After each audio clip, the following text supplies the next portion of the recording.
Sir तो मेरा पहला क्वेश्चन था कि like pricing of my product and service.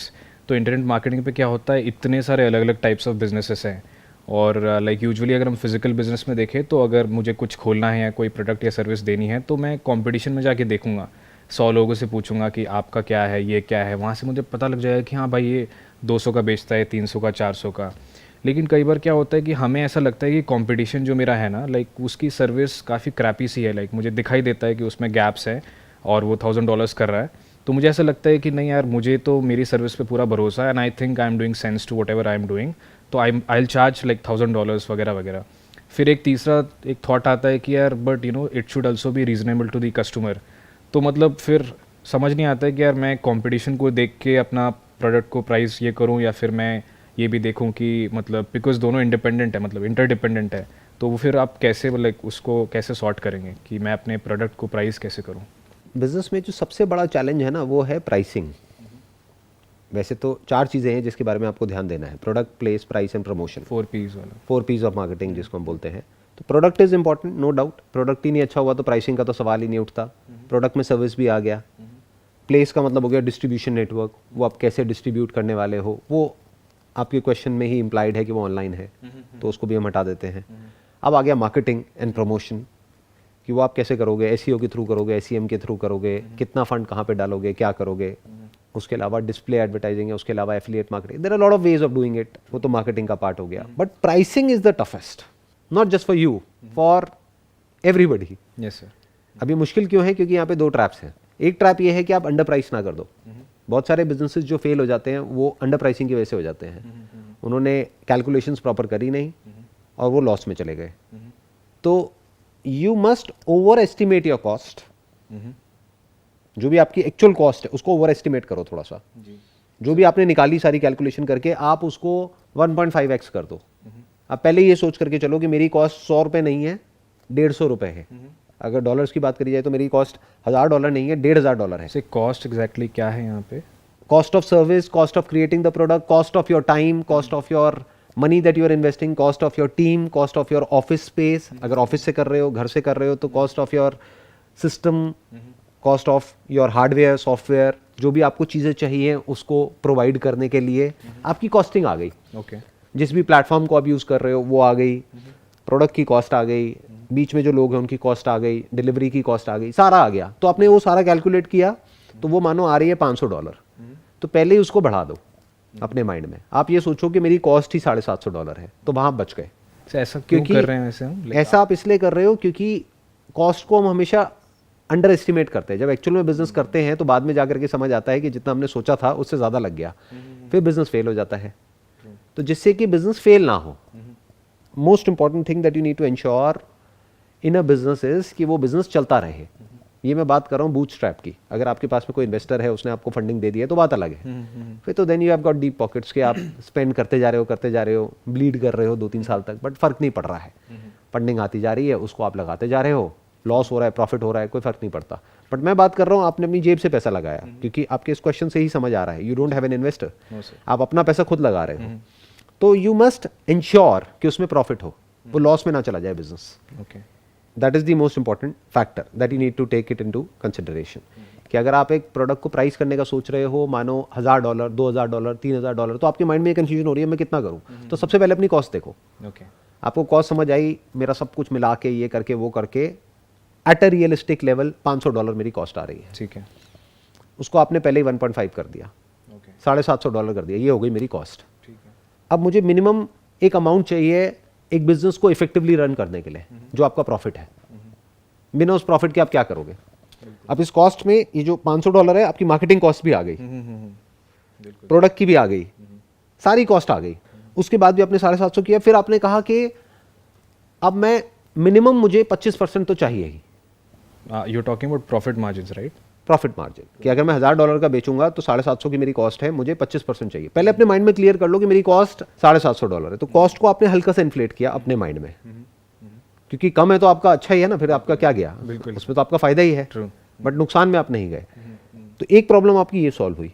अब दूसरी प्रॉब्लम आएगी कि अब ऊपर कितना करें प्राइसिंग, उसकी कोई लिमिट ही नहीं है। बिल्कुल। आप 1500 कर दो, 2000 कर दो, आपको ऐसे ऐसे लोग दिख जाएंगे जो 3000 का भी कर रहे हैं, 5000 का भी कर रहे हैं। आप कहोगे यार मैं क्या करूं, कहां पे रखूं? तो उनको छोड़ दो वो क्या कर रहे हैं। आप ये देखो कि कस्टमर क्या चाहता है, that is called the gap in the market. हो सकता है बाकी सब जो हैं वो $2000 पे काम कर रहे हैं, पर $2000 में आप देखोगे तो कंपटीशन बहुत ज्यादा है, बिल्कुल बिल्कुल सर। क्योंकि एक प्लेयर नहीं है, 100 प्लेयर है और सब उसी के आसपास घूम रहे हैं, 2000, 2500, 3000। तो अगर आप घुस रहे हो उस इंडस्ट्री में और स्पेशली इंडिया से आप एंटर कर रहे हो, जब आप डॉलर्स की बात कर रहे हो, that means you are targeting the global market yes sir. और स्पेसिफिकली द यूएस मार्केट। बिल्कुल तो अब आप अगर यहां से जा रहे हो तो आपके पास में जो एडवांटेज है वो है कॉस्ट एडवांटेज, जो उनके पास में नहीं है। वहां पे तो मिनिमम वेजेस ही $40,000 है। बिल्कुल सर बिल्कुल। अगर आप इंडिया की बात करो तो यहाँ पे मिनिमम वेजेस क्या है, बहुत कम, फ्रैक्शन ऑफ दैट कॉस्ट। तो आप कॉस्ट में खेल जाओगे, तो आप कॉस्ट में आपको बेनिफिट होने वाला है बहुत बड़ा। तो उस एडवांटेज को एनकैश करने की कोशिश करो एट अ ग्लोबल लेवल। ये विजन होनी चाहिए। ये नहीं कि वो 2000 ले रहे तो मैं भी 2000 लूंगा, तो आपको कॉम्पीट भी तो फिर 10 के साथ करना पड़ेगा ना। और प्लस उनको 10 साल हो गए बिजनेस में, आप तो अभी नए एंटर कर रहे हो। जब आपका एक क्लाइंट बेस हो जाएगा 1-2 साल में और आप प्रॉफिट में चल रहे हो, तब थोड़ा थोड़ा करके अपनी प्राइस बढ़ा लेना, कौन मना कर रहा है। जैसे मैंने भी आपको जो कैलकुलेशंस बताई उसके अकॉर्डिंग 2 ट्रैप्स है। एक है आप अंडर प्राइस ना कर दो, उसको हमने संभाल लिया कॉस्ट को 1.5x करके, प्लस आप ओवर प्राइस ना कर दो, इसलिए यहां पर हमने उसको भी संभाल लिया कि वो करने के बाद भी आपने अपना प्रॉफिट मार्जिन एक रीजनेबल अमाउंट पे रखा, कि सब कुछ काटने के बाद भी, सारा खर्चा निकालने के बाद भी मुझे इतना तो बच जाएगा। और ये सर 25% लाइक ये फिगर कहाँ से आया हुआ है, मतलब या इसका कोई as such hard and fast rule नहीं है, बट किसी भी इंडस्ट्री में एंट्री करने के लिए this is a good strategy. क्योंकि शुरू में आपने एक बार मार्केट कैप्चर कर लिया तो प्राइस बढ़ाना तो बहुत आसान है, बट अगर आपने प्राइस ज्यादा रख दिया और बिजनेस ही फेल हो गया तो अब क्या करोगे। बिल्कुल, फिर तो फंस गए। तो ये यहां से आया कि एटलीस्ट बिजनेस तो चले। बिजनेस चले मतलब क्या, ना वो अंडर प्राइस होना चाहिए ना ओवर प्राइस होना चाहिए। मतलब कुछ तो डिस्ट्रप्शन हो मार्केट में, कि अगर सब $2-3 हज़ार, $4,000 की बात कर रहे हैं तो आप $1,000 में कुछ दे रहे हो जो मार्केट में $2,000 का है। तो एक तरफ से आपको ये हो गया कि अगर कल को बिजनेस फेल भी हुआ तो एटलीस्ट मेरी प्राइसिंग स्ट्रैटेजी की वजह से नहीं हुआ। बिल्कुल बिल्कुल, मेक सेंस। तो अगर इस तरह से आप चलते हो, जिस तरह से मैं बात कर रहा हूं, तो इसमें क्या होगा, लॉन्ग टर्म में आप धीरे धीरे अपनी प्राइस बढ़ा भी सकते हो, बट तब क्या होगा कि आपको मार्केट फीडबैक मिलने के बाद में आप उसको बढ़ा रहे हो। जब आपको पता है कि मेरी अब इतनी सेल हो रही है, चल गया तो मैं अब चल गया है, अब मैं एक और रेंज निकाल देता हूँ, एक अभी ये बेसिक है तो अब एक प्रीमियम भी निकाल देता हूँ, अब ये निकाल देता हूँ, वो निकाल देता हूँ। देन ग्रेजुअली आप इवॉल्व कर सकते हो चीज़ों को, मार्कअप कर सकते हो और चीज़ें, मतलब एड ऑन्स दे सकते हो। बहुत चीज़ें हैं, बहुत कुछ किया जा सकता है, कोई लिमिट ही नहीं है क्या क्या किया जा सकता है। True true. But in the beginning ये दोनों ट्रैप से बचना है। Just to sum up this whole conversation, एक अंडर प्राइसिंग, दूसरा ओवर प्राइसिंग, दोनों तरफ फेलियर है। और 99% जो बिजनेसेस फेल होते हैं ना, उसके पीछे यही रीजन होता है, या तो प्राइसिंग बहुत ज्यादा रख देते हैं कंपटीशन को देख करके, बट वो ये नहीं देखते कंपटीशन के पास में ब्रांड इक्विटी भी है, बिल्कुल बिल्कुल बिल्कुल, उसके पास में फर्स्ट मूवर एडवांटेज है, उसके पास में एक्सपीरियंस है, उसके पास में डेटा है, उसको एग्जैक्टली पता है कि कौन सा कस्टमर क्या करके आता है और वो क्यों लेता है, प्लस उसके पास में एक ट्रस्ट है जो ऑलरेडी बिल्ड हुआ है कई सालों में। वो इसमें से कुछ भी आपके पास में तो है नहीं, बट प्राइसिंग हमने उसको देख करके अपनी रख दी, फिर हम फेल हो गए। अब हमको यही नहीं पता कि हम फेल क्यों हुए हैं, क्योंकि प्राइसिंग पे हम जा करके अटक जाते हैं। Okay sir, next question was related to failures. क्या होता है कि अभी हमारे इंटरनेट मार्केटिंग की इंडस्ट्री में इतने सारे फैक्टर्स इन्वॉल्व होते हैं ना, कि हम एक पर्टिकुलर फ्रैगमेंट को ही देख के कई बार बोलते हैं कि मे बी गूगल के एल्गोरिदम की वजह से लाइक हम फेल हुए हैं, या फिर अमेजोन के एकदम से रातों रात चेंज हो गया कमीशन स्ट्रक्चर तो उसके वजह से हुए हैं। तो I just wanted to know कि for an internet marketer, because आपका भी डोमेन है, लाइक वहीं से सब कुछ हो रहा है, तो how do you study your failures, या फिर हम अपने फेलियर्स को ब्रेक डाउन कैसे करें ताकि हम वहाँ से जो भी कुछ सीखें ना वो नेक्स्ट टाइम यूज़ हो। और उसमें भी तो प्रॉब्लम ये होती है कि एक फेलियर समझो आज हो गया, तो आज इतने सारे फैक्टर्स इन्वॉल्व है जिसकी वजह से वो फेलियर हुआ है, नेक्स्ट टाइम पूरी सिचुएशन ही बदलने वाली है।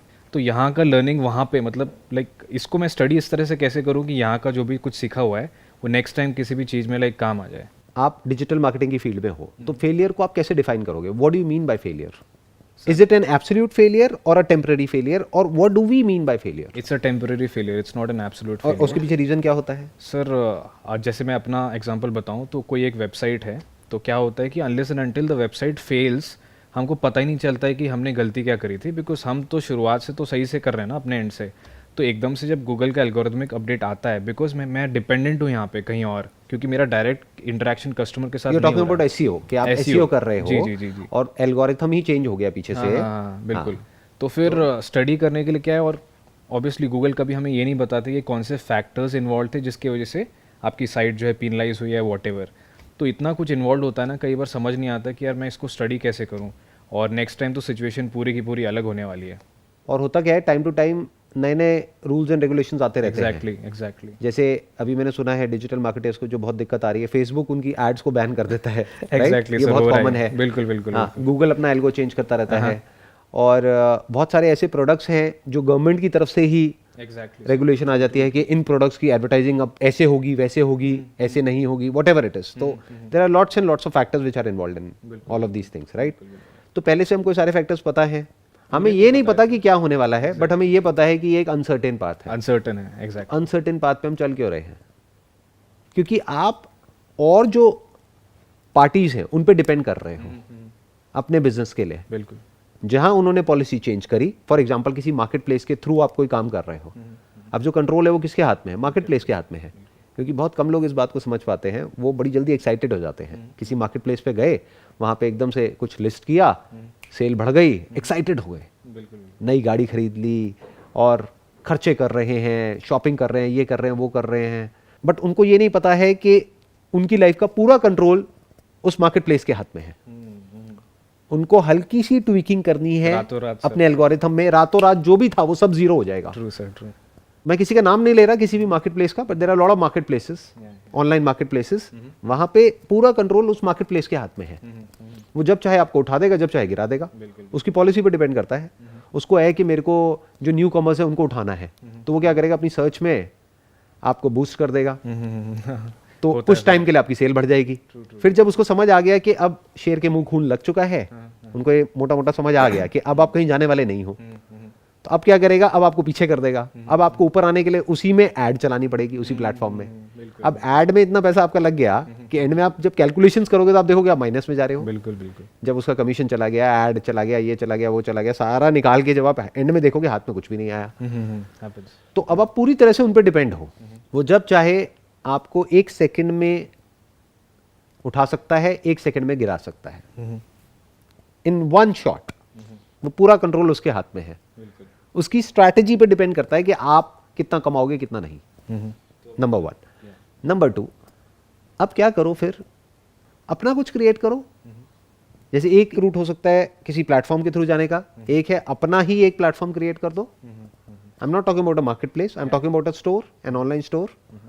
उसमें पूरा कंट्रोल आपके हाथ में है, उसमें कौन आपको रोक सकता है? हाँ, उसमें आपको एक प्रॉब्लम आएगी कि एडवर्टाइजिंग से रिलेटेड प्रॉब्लम होने के चांसेस हैं। तो पहले ही आपको पता है कि कौन सी ऐसी प्रोडक्ट कैटेगरीज हैं जिसमें प्रॉब्लम आ रही है, तो उससे रिलेटेड प्रोडक्ट कैटेगरीज में प्रॉब्लम आने वाली है, आज नहीं तो कल। 1 साल में नहीं आएगी तो 2 साल में आएगी, 5 साल में आएगी, 10 साल में आएगी।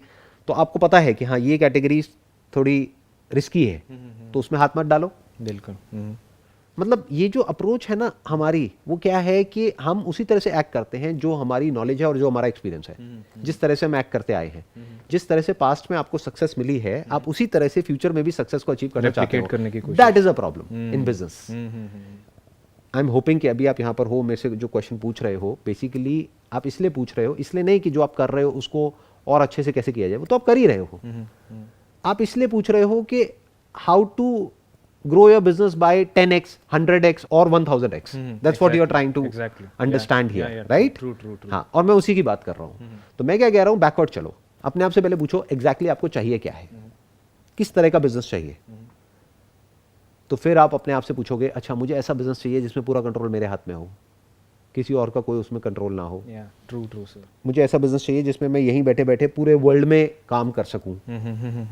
बेटर स्टिल, यहीं बैठे बैठे जो ऐसी कंट्रीज हैं जो कि डेवलप्ड हैं और जो एफ्लुएंट है, वहाँ से मैं इनकम अर्न कर सकूं, क्योंकि वहाँ से मेरे पास में जो मार्जिन होंगे वो बहुत अच्छे होंगे। तो इस तरह से आप अपने आप से क्वेश्चंस पूछते चले जाओ और पेपर पे लिखते चले जाओ कि मुझे ये चाहिए बिजनेस में, ये चाहिए, ये चाहिए, ये चाहिए, ये चाहिए। अब वो देखने में आप लिस्ट किसी को दिखाओगे या खुद भी देखोगे तो आपको लगेगा ये तो इम्पॉसिबल है, ऐसा बिजनेस तो हो ही नहीं सकता। क्योंकि अब आपको आइडियाज मिलेंगे। अब जब आप आइडियाज ढूंढोगे तो उस आइडिया को जज करोगे इन पैरामीटर्स के अकॉर्डिंग कि बिजनेस ऐसा होना चाहिए, ऐसा होना चाहिए, ऐसा होना चाहिए, ऐसा होना चाहिए, ऐसा होना चाहिए, मानो ये 20 कंडीशंस हैं, उसमें से भी आपने प्रायोरिटाइज कर लिया कि 10 तो चाहिए ही, बाकी जो हो उससे इतना फर्क नहीं पड़ता। जी। जब आपको कोई ऐसा बिजनेस नजर आएगा कि जिसमें 10 के 10 पे टिक लगता है Then I और 100% टिक लगता है, तभी आप उस बिजनेस में एंटर करोगे, वरना नहीं करोगे। या मेक सेंस। अब ये it is easier said than done. क्यों? क्योंकि इसके लिए पेशेंस चाहिए, ये एकदम से नहीं होता है। अब जैसे when I was in photography, तो basically that was more of a service based business. मेरे को वहाँ पे वो काम करके समझ आ गया था कि I don't want to get into the service industry in India specifically, क्योंकि यहाँ पे जो कस्टमर्स हैं उनको सेटिस्फाइड करना बड़ा मुश्किल है। Really like you thought of it, मतलब आई थॉट ऑफ इट, तभी तो मैं नेक्स्ट लेवल पे गया, नहीं तो कैसे गया। जो क्लाइंट्स हैं उनको सेटिस्फाई करना is almost next to impossible India में स्पेसिफिकली, क्योंकि यहाँ पे एक बहुत बड़ी प्रॉब्लम है कि जो क्लाइंट आता है उसको खुद ही नहीं पता होता उसको चाहिए क्या है। तो अगर आप सब कुछ भी कर दोगे तब भी True, sir. वो डिससेटिस्फाइड ही रहेगा। बिल्कुल बिल्कुल। क्यों? क्योंकि आप अगर 100 चीज़ें करोगे तो 100 चीज़ें और लेकर के आ जाएगा कि अब मुझे ये भी चाहिए, ये भी चाहिए, ये भी चाहिए। पहले से एक प्रॉपर डिफाइन ही नहीं होता है कि एग्जैक्टली चाहिए क्या है, एग्जैक्टली सर, ट्रू। क्योंकि वो खुद ही वर्किंग नहीं करते। Exceptions are always there, but ज़्यादातर केसेस में ऐसा होता है। बाहर क्या होता है कि दे आर एब्सोल्युटली क्लियर कि मुझे क्या चाहिए, तो वो आपको पहले ही एक ब्रीफ दे देंगे कि मुझे ये 10 चीज़ें चाहिए। आप कहोगे ठीक है 10 का कॉस्ट ये है, अगर इसके अलावा कुछ आपको 11वां चाहिए तो इतना पैसा है। हाँ ट्रू। जैसे अगर मैं पुरानी बात करूं, अभी तो हमने बंद ही कर दिया कस्टमाइज शूट। कोई भी आता है बोलता है कस्टमाइज शूट करना है, वी डोंट डू इट। आप कहोगे भैया 1 करोड़ रुपए ले लो, नहीं करते तो नहीं करते। बट 1 करोड़ में से आपको पूरा का पूरा 1 करोड़ मिलेगा, क्योंकि सर्विस इंडस्ट्री है, कॉस्ट तो कुछ है ही नहीं। तो कर क्यों नहीं रहे आप? इतना तो अपने मेन बिजनेस से भी नहीं कमा रहे, तो कर क्यों नहीं रहे? नहीं करना तो नहीं करना, because that does not go with my long term vision. समझ आ रहा है? Yes, तो sir, yes, sir, yes, छोटे प्रॉफिट को छोड़ना पड़ता है, बिल्कुल बिल्कुल। छोटी चीजों को छोड़ना पड़ता है, इनफैक्ट बड़ी चीजों को भी छोड़ना पड़ता है अगर उससे भी बड़ा कुछ आपके माइंड में है तो। अब आप कहोगे छोटा क्या बड़ा क्या, अब ये कॉम्प्लिकेटेड हो जाएगा थोड़ा सा, बट मैं डिफाइन करने की कोशिश करता हूँ। बड़ा मतलब हम किसे समझते हैं? पैसा बड़ा मतलब बड़ा, पैसा कम मतलब छोटा। अरे ऐसा नहीं होता है। पैसा एक लेवल के बाद में जा करके इतना इंपॉर्टेंट नहीं होता है जितना कि पीस ऑफ माइंड होता है। बिल्कुल बिल्कुल sir, I agree with you. तो ऐसा काम जहां से कि मेरा पीस ऑफ माइंड डिस्टर्ब होता है, यानी कस्टमाइज शूट, वो हम नहीं करेंगे तो नहीं करेंगे एट एनी कॉस्ट। वहां से हम अपने इस बिजनेस से 10 गुना ज्यादा कमा सकते हैं, नहीं करेंगे तो नहीं करेंगे। सर वो तो अभी आपने डिफाइन किया है कि मेरे लिए पीस ऑफ माइंड है, बिकॉज यू हैव, जैसे कि एक बंदा जब पैसे के ऊपर आ जाता है तब, अनलेस एंड अनटिल वो डिफाइन नहीं था कि पीस ऑफ माइंड मेरे लिए प्रायोरिटी है, तब तक भी आप यही अप्रोच रहती थी या? बिल्कुल शुरू में ये अप्रोच नहीं थी, तब तो जो भी काम आ रहा है, जहां से भी आ रहा है, जैसा भी आ रहा है कर दिया, क्योंकि करके ही तो समझ आया कि प्रॉब्लम क्या है। बिल्कुल। कि क्लाइंट है उसके लिए हम शूट कर रहे हैं, बात हुई है 20 प्रोडक्ट की, उसके बाद में वो 50 प्रोडक्ट लेकर के आ गया और 8 घंटे हो चुके हैं शूट करते करते। अब वो कह रहा है कि सर ये भी कर दो, सर ये भी कर दो, सर ये भी कर दो। बट हम कह रहे हो तो गया आपका शूट, आपका जो पर्पस है वो तो सॉल्व हो रहा है इस 20 प्रोडक्ट्स में, लेकिन वो कह रहा है नहीं मेरे तो अब 50 प्रोडक्ट्स हैं। हम कह रहे हैं 20 की बात हुई थी, नहीं अब कर दो ना सर, प्लीज़ कर दो ना। तो 12 घंटे हो गए, 14 घंटे हो गए, उसके बाद में भी कमियां निकल रही है कि भाई ये सही नहीं हुआ, ये अच्छा नहीं हुआ, वो नहीं अच्छा, दोबारा कर दो, अगले दिन कर दो, फिर ये कर दो, फिर वो कर दो। मतलब दिया है 5,000 रुपये, बट वो चाहेंगे कि वैल्यू उनको मिल जाए 50,000 रुपये की। तो वहां से ये करके ही समझ आया। तो शुरू में क्या था कि जो भी काम आ रहा है कर दो, फिर करते करते समझ आया अच्छा नहीं इसमें हेडेक ज़्यादा है, इसमें कम है, तो चलो ये करते हैं। फिर समझ आया कि now let's think about going on the next level. तो फिर हमने उसको बंद ही कर दिया, और उसी लेवल पे बंद कर दिया जब हम एक्चुअल में वहां से कमा रहे थे और यहाँ से 0 कमा रहे थे, ओह ओके, तब बंद किया। ऐसा नहीं कि वो बड़ा हो गया था फिर हमने उसको बंद किया ना, based upon the long term vision, क्योंकि मुझे पता था कि ये करके क्या होने वाला है, तो वो बंद कर दिया। फिर जब वो बंद किया तो उसका बहुत बड़ा बेनिफिट हुआ लॉन्ग टर्म में। शॉर्ट टर्म में लॉस हुआ 1-2 साल तक, बट लॉन्ग टर्म में बेनिफिट हुआ क्योंकि सारी एनर्जीज वहीं पे फोकस्ड हो गई ना, हमारी और हमारी पूरी टीम की। तो वो कैसे हुआ? क्योंकि मैंने अपने आप से कुछ क्वेश्चंस पूछे कि यार मुझे ये काम नहीं करना है और ये करना है। अब उसका आंसर मेरे पास में नहीं था, कई साल लगे आंसर तक पहुंचने में, बट जब फाइनली पहुंचा तो वो आंसर बिल्कुल ऐसा था जो एग्जैक्टली मैच हो गया जो मेरे माइंड में जो विजन थी उससे, कि मेरे माइंड में जो 10 पॉइंट थे उनसे सारे मैच हो गए, सारे टिक होते चले गए। कि स्टॉक ऑनलाइन होना चाहिए, ऑफलाइन नहीं होना चाहिए, कोई डिलीवरी नहीं होनी चाहिए, ऑनलाइन डिलीवरी होनी चाहिए, काम ऐसा होना चाहिए कि माल तो बिक जाए लेकिन स्टॉक कम ना हो, बिल्कुल, कि एक प्रोडक्ट को हम 100 बार भी बेच सके। एक बार प्रोडक्ट क्रिएट कर दिया तो पूरी जिंदगी के लिए वो प्रोडक्ट हमारे पास में रहे, उसका ओनरशिप हमारे पास में रहे, उसका कंट्रोल हमारे पास में रहे, किसी थर्ड पार्टी पे हम डिपेंड ना हो, किसी मार्केट प्लेस के थ्रू नहीं जाना है. That was the easier route at that point in time. There were lot of market places globally. हम वहां पे चले जाते हैं, उनके थ्रू कर देते हैं. तो लोग क्या होता है, शॉर्ट टर्म में आसान रास्ता पकड़ लेते हैं, लॉन्ग टर्म में वो मुश्किल हो जाता है. फिर वो कठपुतली की तरह हो जाते हैं, फिर उनकी डोर किसी और के हाथ में होती है, वो उनको नचाते हैं. और यही हुआ हमारे साथ, जिन्होंने शुरू किया था 15 साल पहले, तो उन्होंने मार्केट प्लेस का रूट पकड़ा. That was the easy way out. खुद कुछ ना साइट बनानी, ना हेडेक, ना मार्केटिंग, ना ये ना वो, कुछ करने की जरूरत नहीं है. बट वो सब रो रहे हैं. क्यों? क्योंकि अब मार्केट प्लेस ने क्या किया उस टाइम पे, तो क्योंकि उनको जरूरत थी कंट्रीब्यूटर्स की, तो कमीशन दिया 60%, 70%, फिर धीरे धीरे कम किया. 60 का कर दिया 50, 50 का कर दिया 40, 40 का कर दिया 30, अब कर दिया 20%. कंट्रीब्यूटर को मिलता है 20%, उनको मिलता है 80% जो मार्केट प्लेस है. तो 20% में उनका खर्चा भी नहीं निकलता है. अब वो रो रहे हैं, कह रहे हैं हमारे तो 15 साल खराब हो गए. मैंने कहा ये तो होना ही था. तो आपने वो रूट ही गलत पकड़ा ना. तो वो जो फेल हुए वो अपनी विजन की वजह से फेल हुए. It is all about common sense. आपको ये समझना है कि जो भी कंपनी है जिससे भी आप जुड़ रहे हो या जिस पे डिपेंड हो रहे हो, उसको आपकी प्रॉफिट की नहीं पड़ी है, उसको अपने प्रॉफिट की पड़ी है. ट्रू सर, बिल्कुल. तो आज नहीं तो कल आपके लिए प्रॉब्लम क्रिएट होगी, अनलेस एंड अनटिल कि वो आपसे सिर्फ कमा रहा है और उसके पास में और कोई ऑप्शन ही नहीं है. तब आप बच सकते हो, तब आप अपनी टर्म्स डिक्टेट कर सकते हो. When you are the client. But if you are not the client, client is someone else and you are a provider and there are millions of providers, अब जो टर्म्स डिक्टेट होंगी वो market place की होंगी. तो ऐसे सोचना होता है. तो सर लॉन्ग टर्म विजन शुरू में ही डिफाइन कर दिए थे अपने पॉइंट, राइट, मिडवे A में, to Z, everything right was from the day you defined. Started. जब मैंने शुरू किया था उससे पहले ही मुझे क्लियर था कि मुझे ऐसा कोई बिजनेस मॉडल चाहिए, बट मुझे नहीं पता था ऐसा कोई बिजनेस मॉडल एग्जिस्ट भी करता है पूरे वर्ल्ड में. फिर जब मैंने स्टडी किया तो उसके कई साल लगे, मे बी 1-2 साल लगे, तब जा करके वो बिजनेस मॉडल, तब मैंने देखा कि अच्छा ये तो ऐसे होता है. वो भी एक्सीडेंटली हुआ था कि एक हमने कहीं पे फोटोग्राफ भेजी थी, तब उन्होंने बोला, मैंने बताया भी था अपने पिछले कुछ सेशंस में, तब उन्होंने बोला कि भाई हम इसी को यूज कर लेते हैं ना, इसी फोटो को, हमारे पास में टाइम नहीं है, ऐड 2 दिन में निकलना है. तो हमने कहा कर लो, कोई बात नहीं. उसमें से हमने थोड़ा मॉडल को दे दिया, थोड़ा खुद अपने पास में रख लिया और ये वो करके, तो वहां से दिमाग चला. मैंने कहा अच्छा ये भी हो सकता है. मैंने कहा ये तो उससे मैच हो रहा है काफी हद तक. फिर मैंने स्टडी किया इंटरनेशनली, तब मैंने देखा तो it was kind of overwhelming, क्योंकि उन लोगों के पास में था बहुत सारा कंटेंट, हमारे पास में था 0. उनके पास में हजारों कैटेगरीज, हर कैटेगरी में लाखों इमेजेस.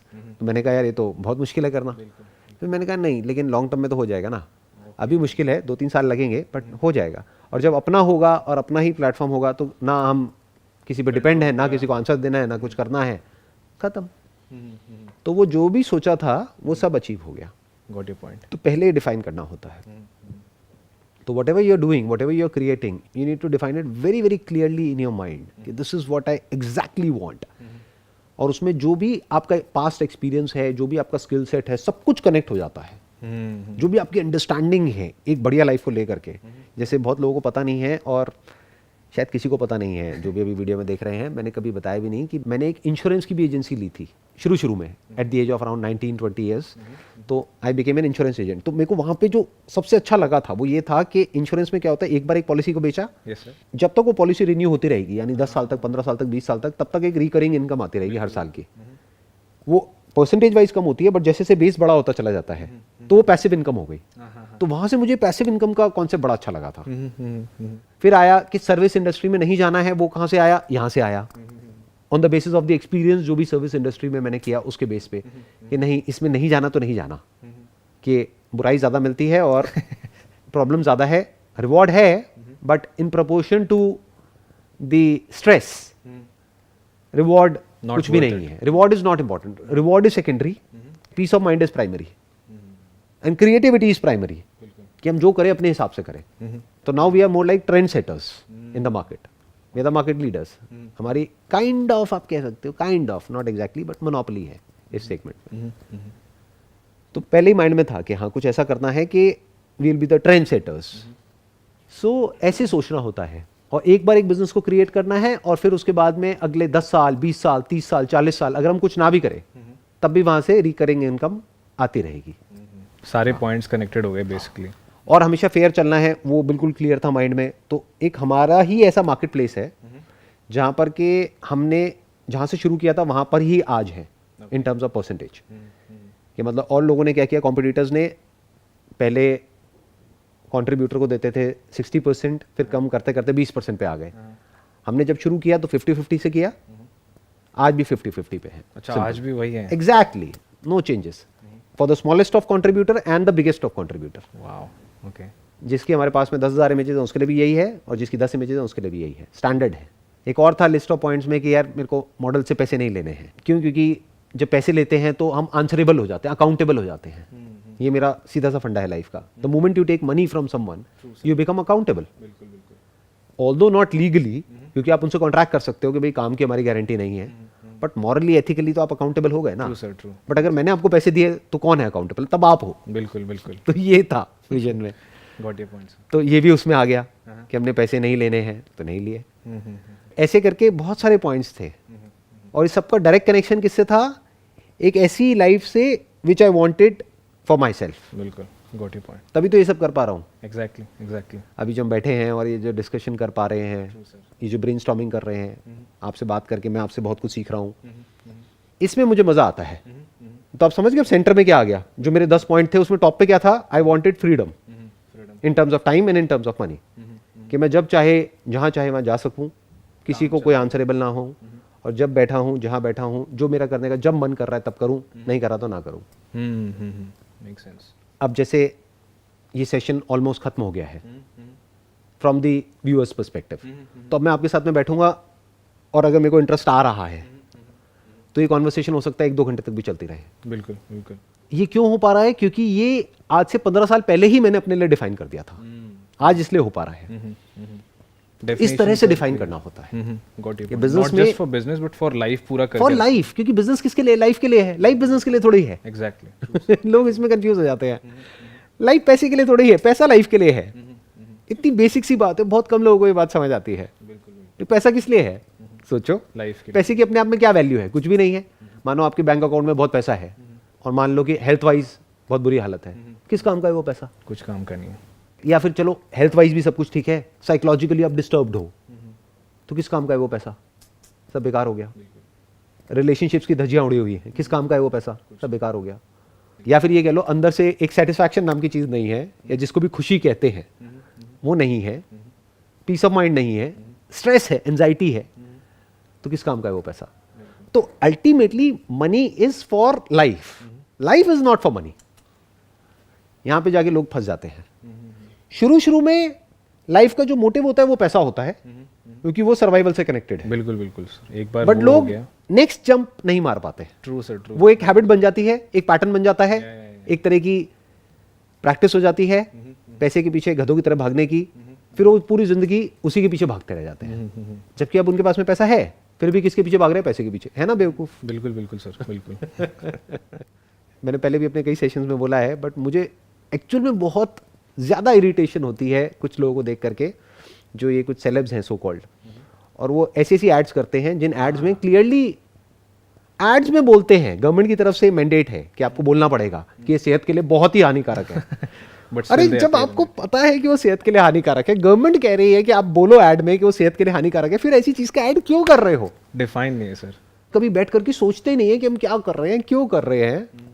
उनके अपने बच्चे हैं, वो बच्चे मेरी वीडियोस देखते हैं, तो वो अपने बच्चों से आंखें कैसे मिलाते हैं, मेरे को ये नहीं समझ आता है। अब वो बच्चे नहीं देखते होंगे, उनके कोई दोस्त देखते होंगे, वो भेजेंगे उस बच्चे को कि देखो तुम्हारे पिताजी के बारे में क्या बोल रहे हैं।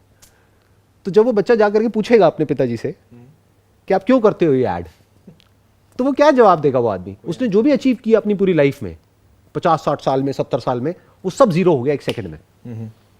वो अपने उस बच्चे के इस सवाल का क्या जवाब देगा कि आपको क्या जरूरत है, क्यों करते हो ऐसा काम, क्यों करते हो? क्योंकि उनको पता ही नहीं है कि मैं क्या कर रहा हूं, क्यों कर रहा हूं। कभी बैठ करके सोचा ही नहीं है, अपने आप से पूछा ही नहीं है। उनको लगता है लाइफ का मतलब पैसा। अरे नहीं, पैसा लाइफ के लिए होता है। बिल्कुल।